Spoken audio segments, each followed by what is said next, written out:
நான் ரீசெண்டாக இன்ஸ்டாகிராமில் ஒரு ரீலில் வந்துட்டு பார்த்தேன். ஒரு ஃபேமஸான ஒரு நார்த் இந்தியன் இன்ஃப்ளூயன்சர் அவங்க வந்து 2 கேரட்டை கையில் வச்சுக்கிட்டு நான் இந்த கேரட்டை என்னோட கேண்டலில் போட போகிறேன் அப்படின்னு சொல்கிறாங்க.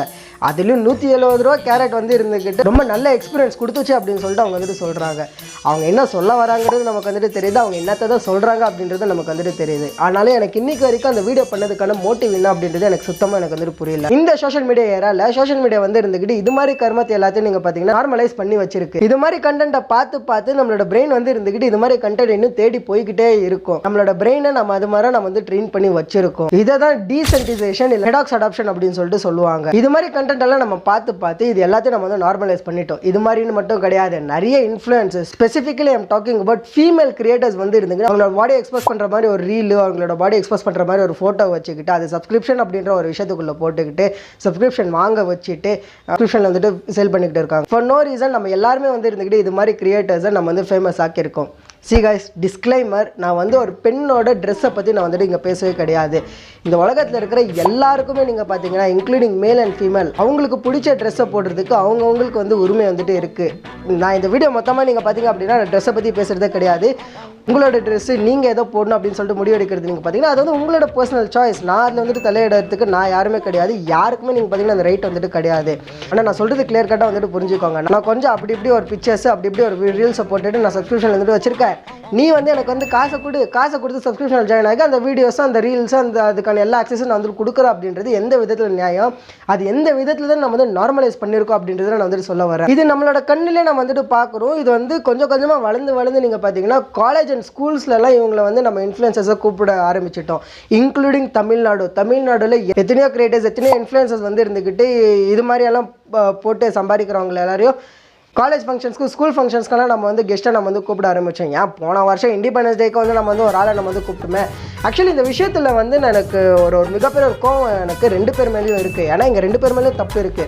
அந்த கெஸ்ட்டை கூப்பிட்டு அந்த ஸ்கூல் வந்து இருந்துக்கிட்டு அறிவு இல்லையா, இது மாதிரி ஒருத்தவங்களை நம்ம வந்துட்டு கூப்பிடுறோமே, சின்ன குழந்தைங்களால இதை பார்த்து இன்ஃப்ளூயன்ஸ் ஆகிட மாட்டாங்களா அப்படின்ற ஒரு அறிவு அவங்களுக்கு வந்துட்டு இல்லையா, இல்லை அப்படின்னா அந்த வந்த கெஸ்ட்டுக்காவது அறிவு இல்லையா, ஐயோ நம்மளை வந்துட்டு கூப்பிடுறாங்களே, ஒருவேளை அந்த சின்ன குழந்தைங்க என்ன பார்த்து இன்ஃப்ளூயன்ஸ் ஆகி என்ன மாதிரி ஆகிட்டாங்க அப்படின்னா என்ன பண்ணுறது அப்படின்றது அவங்களுக்கு வந்து தெரிய வராதா. நீங்கள் வந்துட்டு இன்னொரு விஷயம் நீங்கள் வந்து சொல்லலாம், இப்போ அவங்க வந்துட்டு வேறு மாதிரி மாறிட்டாங்க, வெப் சீரிஸ் அதில் இதில் ஆக்ட் பண்ணுறாங்க, நீங்கள் வந்துட்டு சொல்லலாம். ஆனால் அந்த சின்ன குழந்தைங்க என்ன நினைப்பாங்க, ஓகே நாமளும் ஸ்டார்டிங்கில் இது மாதிரி நம்ம வந்துட்டு பண்ணுவோம், நம்ம அப்படியே ஃபேமஸ் ஆகும், அதே மாதிரி சினிமா ஃபீல்டில் போயிடலாம் அப்படின்னு சொல்லி நம்ம வந்துட்டு நினைக்கலாமே. காலேஜில் கூப்பிட்டிங்க அப்படின்னா காலேஜ் அவங்களுக்காவது கொஞ்சமாவது அதாவது தம்மாத்துண்டாவது மெச்சூரிட்டி அவங்களுக்கு வந்துட்டு இருக்கும். நம்ம எதை பார்த்து இன்ஃப்ளூயன்ஸ் ஆகணும், எதை பார்த்து இன்ஃப்ளூயன்ஸ் ஆகக்கூடாது அப்படின்ற ஒரு மெச்சூரிட்டி கொஞ்சோண்டாவது அவங்களுக்கு வந்துட்டு இருக்குது. ஆனால் ஸ்கூல் படிக்கிற பசங்களுக்கு எங்கே இருந்தாங்க அந்த அறிவு வந்துட்டு வரும். ஸ்கூல் தான் வந்து அந்த ரெஸ்பான்சிபிலிட்டி வந்துட்டு எடுத்துக்கணும். ஓகே நம்ம இவங்கள தான் கூப்பிடணும், இவங்கள தான் கூப்பிடக்கூடாது அப்படின்னு சொல்லிட்டு. இது இன்னும் ஒரு ஸ்டெப்பு மேலே போய் வரப்போகிற ஜெனரேஷன் வந்து இருந்துக்கிட்டு இவங்கள பார்த்து வளர்ந்தாங்க அப்படின்னா இன்னும் ஆகும் அப்படின்னு நீங்க கொஞ்சம் யோசிச்சு பாருங்களேன். இப்பயே கரண்ட் சிச்சுவேஷனை நம்ம வந்து பேசுவோமே, இன்னைக்கு 10-12 வயசு பசங்க எல்லாருமே வந்துட்டு கெட்ட வார்த்தை சொல்லிக்கிட்டு சுத்திக்கிட்டு இருக்காங்க. 7-8 வயசு பசங்க எல்லாருமே வந்து இருந்துக்கிட்டு இந்த இன்ஃப்ளூயன்சஸ் ஸ்பெசிஃபிக்காக யார் பேரையும் எடுக்கிறதுக்கு நான் வந்துட்டு விருப்பம் படல. ஆனால் ஒரு சில இன்ஃப்ளூயன்சஸை பார்த்து அவங்க வந்து அதே மாதிரி இமிடேட் பண்ணிட்டு இருக்காங்க. அது இமிடேட் பண்ணுறது வீடியோவை எடுத்து போட்டுக்கிட்டு இருக்காங்க. Imagine how much the people are influenced by this. இன்னும் சொல்ல போனோம் அப்படின்னா என்னோட பர்சனல் எக்ஸ்பீரியன்ஸ் நான் சொல்லணும்னா, எனக்கு வந்து தலைவர் மதனுக்கு ஒரு வீடியோ பார்க்காத வரைக்கும் எனக்கு ஃபக் அப்படின்ற ஒரு வார்த்தையே எனக்கு வந்து தெரியாமல் இருந்தது. அந்த ஃபக் அப்படின்ற வார்த்தைக்கான அந்த வார்த்தையே தெரியாது, அண்ட் மோரோவர் அந்த வார்த்தைக்கான அர்த்தம் எனக்கு வந்துட்டு தெரியாது. தலைவனோட வீடியோ பார்த்ததுக்கு அப்புறமா தான் இது என்ன வார்த்தை அப்படின்னு சொல்லிட்டு ஒரு கியூரியாசிட்டியில் நான் போய் தேடி பார்த்து அந்த வார்த்தையை நான் வந்துட்டு மீனிங் எனக்கு வந்து தெரிய வந்துடுச்சு. நான் கட் பண்ணோம் அப்படின்னா இன்றைக்கி வந்து 6 வயசு 7 வயசு பசங்க எல்லாருமே வந்து மிடில் ஃபிங்கர் காட்டி சுற்றிக்கிட்டு இருக்காங்க. ஸோ நான் என்ன சொல்ல வரேன் அப்படின்னு உங்களுக்கு வந்து புரிஞ்சிருக்கும் அப்படின்னு சொல்லிட்டு நான் வந்து நினைக்கிறேன். அதாவது அப்கமிங் ஜெனரேஷன்ஸ் இவங்களை பார்த்து வளர்ந்தாங்க அப்படின்னா என்ன ஆகும் அப்படின்னு நீங்கள் வந்து யோசிச்சு பாருங்களேன். ஃபார் எக்ஸாம்பிள் நீங்களே வந்து உங்களோட பசங்க பையனோ பொண்ணோ வந்து இருந்துக்கிட்டு உங்ககிட்ட வந்து சொல்லுவாங்க, அப்பா அம்மா நானும் இது மாதிரி ரீல்ஸ் போடுறேன், நானும் இது மாதிரி சப்ஸ்கிரிப்ஷன் எல்லாம் போடுறேன், நானும் வந்து சம்பாதிக்கிறேன், நானும் ஃபேமஸ் ஆகிடலாம் அப்படின்னு அவங்க சொன்னாங்க அப்படின்னா உங்களுக்கு வந்துட்டு எப்படி இருக்கும்.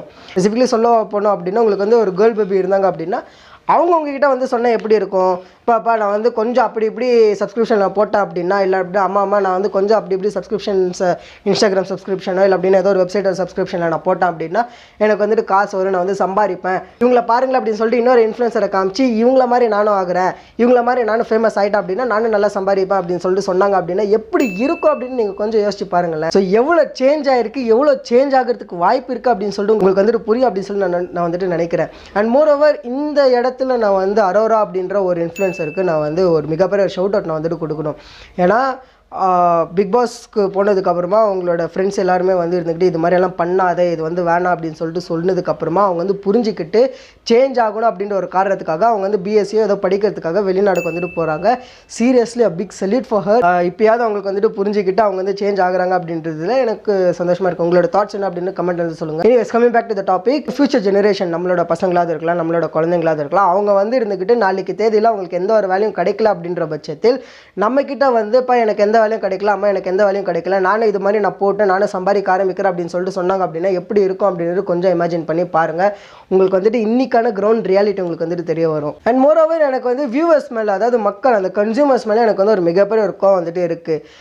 அவங்களுக்கு வந்து கொஞ்சமாக சென்ஸாவது இருக்கா இல்லையா, நம்ம வந்து யாரை ஃபேமஸ் பார்க்கணும், யாரை ஃபேமஸ் ஆகக்கூடாது, யாரை பார்க்கணும், யாரை பார்க்கக்கூடாது அப்படின்ற கொஞ்சம் சென்ஸாவது இல்லையா. நாம் பார்க்குறதுனால தான் அவங்க எல்லாருமே வந்துட்டு இது மாதிரி வீடியோஸ், இது மாதிரி கண்டென்ட், இது மாதிரி சப்ஸ்கிரிப்ஷன்ஸ் எல்லாம் வந்துட்டு போட்டுக்கிட்டு இருக்காங்க.